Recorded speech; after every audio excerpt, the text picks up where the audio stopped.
Breaking news coming in from South Korea, where a few hours ago we brought you news of more than 140 people dying after what seemed to be a stampede took place in Seoul. South Korea's President Yoon Suk-yeol declared a period of national mourning just a few hours ago after this event killed some 151 people, according to the most recent count.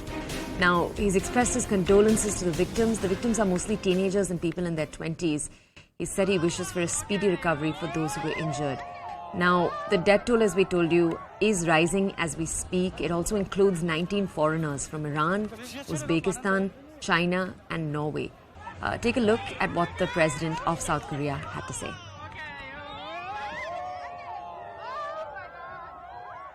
참담합니다.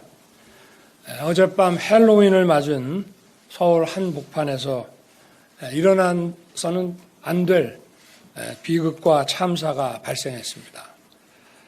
불의의 사고로 돌아가신 분들의 명복을 빌고 부상 입은 분들이 빨리 회복되기를 기원합니다. 아울러 소중한 생명을 잃고 비통해야 할 유가족에게도 깊은 위로를 드립니다.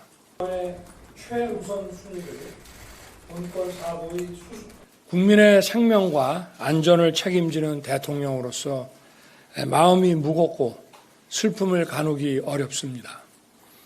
정부는 오늘부터 사고 수습이 일단락될 때까지 국가 애도 기간으로 정하고 국정의 최우선 순위를 본건 사고의 수습과 후속 조치에 두겠습니다.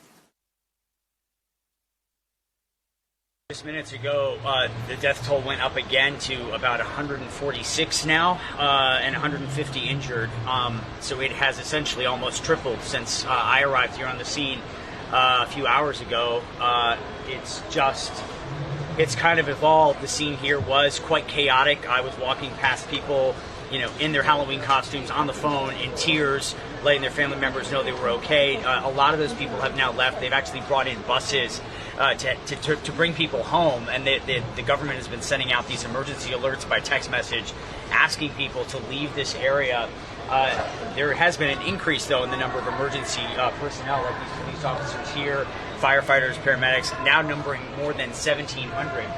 But let me paint a picture for you of where we are. This is Itaewon. It's the iconic nightclub district here in Seoul, and Halloween is one of the biggest nights of the year, especially this Halloween post-COVID. This is the first Halloween without pandemic crowd restrictions in 2 years. And so, as you can imagine, tens of thousands of people in costume came out here very excited to, many of them, drink alcohol outside and celebrate with their friends. But in this area here, it's a side street, and you kind of peek the camera around here, Charlie, so you can give people a look.